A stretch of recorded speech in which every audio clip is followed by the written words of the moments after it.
السلام علیکم ورحمۃ اللہ وبرکاتہ۔ میرے نہایت ہی قابل احترام بہنوں، بھائیوں اور دوستوں، میں اللہ تعالیٰ کے فضل و کرم سے بالکل خیریت سے ہوں اور اللہ تعالیٰ سے امید ہے کہ آپ سب بھی خیریت سے ہوں گے۔ میری اللہ تعالیٰ سے دعا ہے کہ اللہ تعالیٰ آپ سب کو صحت اور تندرستی عطا فرمائے اور جتنی بھی پریشانیاں، مصیبتیں، تکلیفیں ہیں، اللہ تعالیٰ اپنے فضل و کرم سے دور فرمائیں، اور جن بھائیوں پر قرض ہے اللہ تعالیٰ ان کے قرضوں کی ادائیگی کا بندوبست غیب کے خزانوں سے فرمائیں، اور جن جن بھائیوں کی، بہنوں کی اور دوستوں کی دل کی خواہشات ہیں اللہ تعالیٰ ان کے دل کی خواہشات کو پورا فرمائیں، آمین ثم آمین۔ میرے پیارے بہنوں، بھائیوں اور دوستوں، صحابہ کرام رضوان اللہ علیہم اجمعین کے واقعات اکثر اوقات ہم علماء کرام سے سنتے رہتے ہیں اور دینی کتابوں میں بھی ان کے واقعات بھرے پڑے ہیں کہ کس طرح صحابہ کرام رضوان اللہ علیہم اجمعین اور تبع تابعین نے دین کی خاطر مشقتیں برداشت کیں اور دین کے لیے اپنے گھروں کو چھوڑا۔ حضور صلی اللہ علیہ وسلم کے ایک حکم پر جاں نثار کرنے والے صحابہ کرام رضوان اللہ علیہم اجمعین جب بھی حضور صلی اللہ علیہ وسلم نے کسی جنگ میں یا کسی مہم پر صحابہ کرام رضوان اللہ علیہم اجمعین کو حکم دیا جانے کا، تو انہوں نے پیچھے مڑ کر نہیں دیکھا کہ ہمارے گھر میں بیوی بچے ہیں، ہمارا گھر بار ہے، کاروبار ہے، بلکہ انہوں نے نبی کریم صلی اللہ علیہ وآلہ وسلم کے ارشاد کو فوقیت دی اور اہمیت دی۔ تو اسی لیے وہ لوگ دنیا میں بھی کامیاب ہوئے اور آخرت میں بھی وہ لوگ کامیاب ہیں۔ میرے پیارے بہنوں، بھائیوں اور دوستوں، آج میں آپ کے سامنے ایک صحابی رضی اللہ تعالیٰ عنہ کا واقعہ بیان کرتا ہوں جو کہ 27 سال بعد اپنے گھر واپس آئے۔ واقعہ کچھ اس طرح ہے۔ حضرت امام ربیعۃ الرائے رحمۃ اللہ علیہ کے والد ابو عبد الرحمن فروخ کو بنی امیہ کے عہد میں خراسان کی طرف ایک مہم پر جانا پڑا۔ اس وقت ربیعہ شکم مادن میں تھے، یعنی ماں کے پیٹ میں تھے۔ حضرت ربیعہ اس وقت پیدا نہیں ہوئے تھے اور ان کے والد ایک مہم پر روانہ ہو گئے۔ فروخ نے چلتے وقت اپنی بیوی کے پاس 23,000 دینار گھر کے اخراجات کے لیے چھوڑ دیے تھے۔ خراسان پہنچ کر کچھ ایسے اتفاق پیش آئے کہ فروخ پورے 27 سال تک وطن یعنی مدینہ منورہ واپس نہ آ سکے۔ ربیعہ کی والدہ نہایت روشن خیال اور عقل مند تھیں۔ ربیعہ سن شعور کو پہنچے تو انہوں نے ان کے لیے تعلیم کا اعلیٰ سے اعلیٰ انتظام کیا اور اس سلسلے میں جتنا روپیہ ان کے پاس تھا سب خرچ کر ڈالا۔ 27 برس کے بعد جب فروخ مدینہ منورہ واپس آئے تو اس شان سے کہ گھوڑے پر سوار تھے اور ہاتھ میں ایک نیزہ تھا۔ اپنے مکان پر پہنچے، نیزے کی نوک سے دروازہ کھٹکھٹایا۔ دستک سن کر ربیعہ دروازے پر آئے۔ باپ بیٹے کا آمنا سامنا ہوا، لیکن ایک دوسرے سے بالکل ناآشنا تھے، کیونکہ والد جو تھے وہ ان کی پیدائش سے پہلے ہی روانہ ہو چکے تھے اور والد کی روانگی کے بعد ان کی پیدائش ہوئی، تو دونوں باپ بیٹا ایک دوسرے کو نہیں پہچانتے تھے۔ ربیعہ نے فروخ کو اجنبی سمجھ کر کہا، یا عدو اللہ اتہجم علی منزلی؟ فقال لا، وقال فروخ یا عدو اللہ انت رجل دخلت علی حرمتی۔ اس کا ترجمہ کچھ اس طرح ہے، اے اللہ کے دشمن، تو میرے مکان پر حملہ کرتا ہے؟ فروخ بولے، نہیں، بلکہ اے اللہ کے دشمن، تو میرے حرم میں گھسا ہوا ہے۔ اسی میں بات بڑھ گئی اور نوبت یہاں تک پہنچی کہ دونوں ایک دوسرے سے دست و گریبان ہو گئے۔ اس شور و غل اور ہنگامہ کی وجہ سے آس پاس کے لوگ جمع ہو گئے۔ آہستہ آہستہ یہ خبر امام مالک بن انس رحم اللہ تعالیٰ کو بھی پہنچ گئی۔ ربیہ اس وقت عمر کے لحاظ سے نوجوان تھے، لیکن ان کے علم و فضل کا چرچا دور دور تک پھیل گیا تھا، اور امام مالک رحمۃ اللہ علیہ جیسے ائمہ حدیث ان کے درس میں شریک ہوتے تھے۔ امام مالک رحمۃ اللہ علیہ اور ان کے بعض دوسرے مشائخ وقت اس لیے یہاں آئے تھے کہ اپنے استاذ حضرت ربیہ کی امداد کریں۔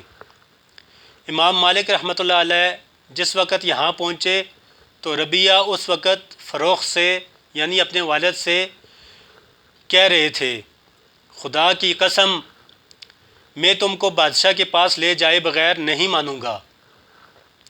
اس وقت فروخ کہتے ہیں، اور میں تم کو کس طرح بادشاہ کے سامنے پیش کرنے سے باز رہ سکتا ہوں جب کہ تم یہاں میری بیوی کے پاس ہو۔ لوگ درمیان میں بیچ بچاؤ کرا رہے تھے، شور و شغب برابر بڑھتا ہی رہا، یہاں تک کہ لوگوں نے امام علی حضرت مالک بن انس کو آتے ہوئے دیکھا تو سب چپ چاپ ہو گئے۔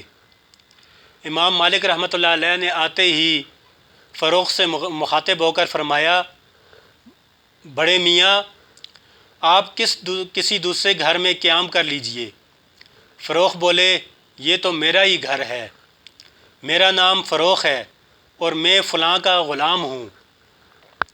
حضرت ربیہ کی ماں نے اندر سے جو یہ سنا باہر نکل آئیں اور انہوں نے کہا، ہاں یہ فروخ میرے شوہر ہیں اور یہ ربیہ میرے لڑکے ہیں۔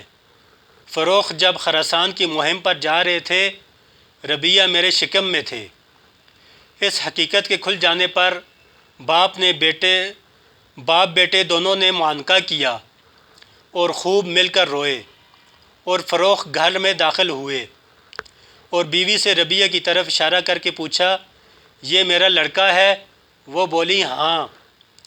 تھوڑی دیر کے بعد فروخ نے بیوی سے اس روپے کے متعلق دریافت کیا جو وہ خراسان جاتے ہوئے ان کو دے گئے تھے، اور کہا کہ لو میرے ساتھ یہ 4000 دینار ہیں۔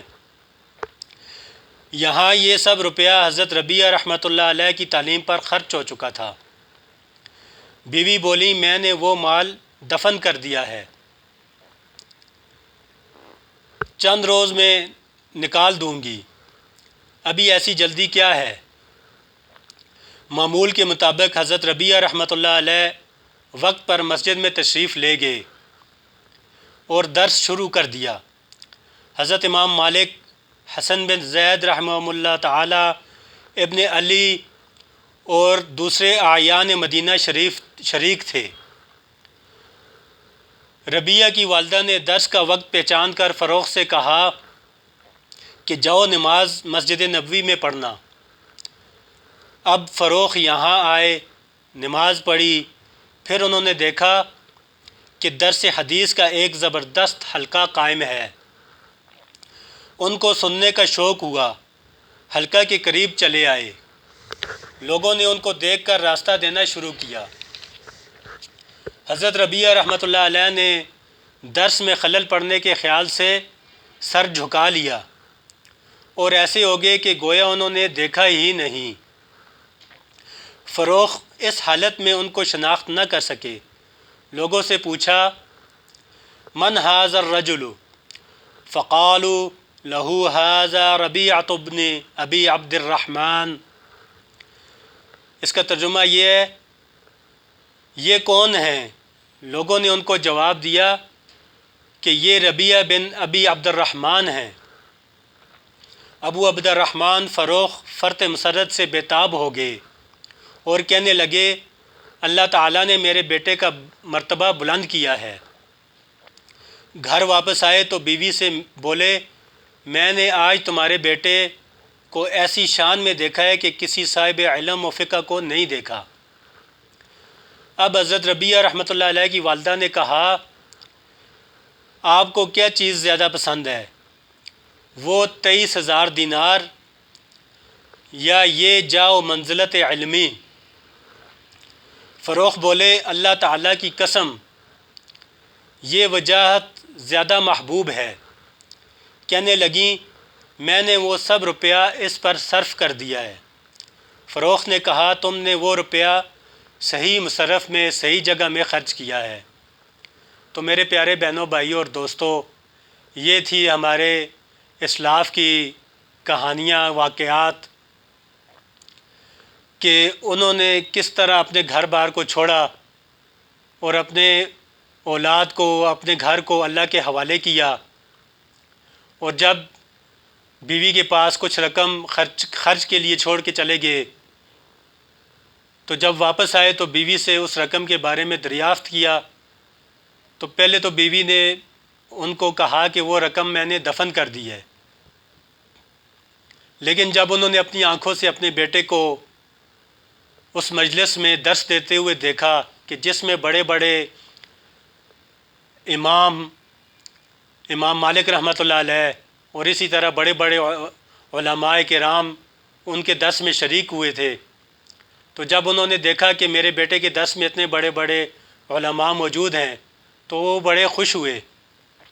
تو پھر بیوی نے ان کو بتایا کہ وہ ساری رقم جو تھی وہ میں نے اپنے بچے کے علم حاصل کرنے پر صرف کی، خرچ کر دی۔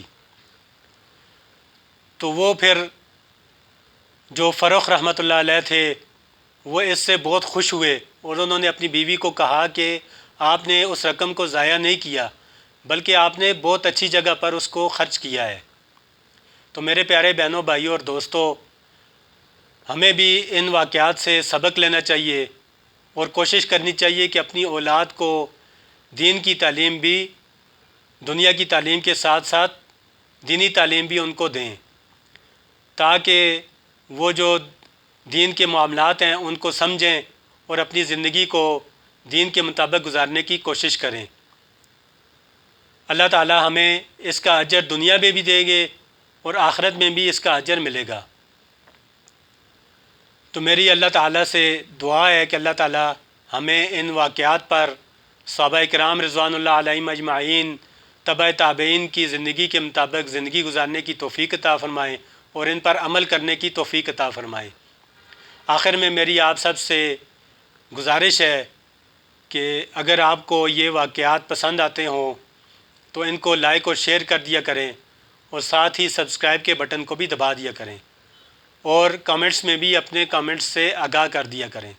اللہ تعالیٰ آپ سب کا اور میرا حامی و ناصر ہو۔ والسلام۔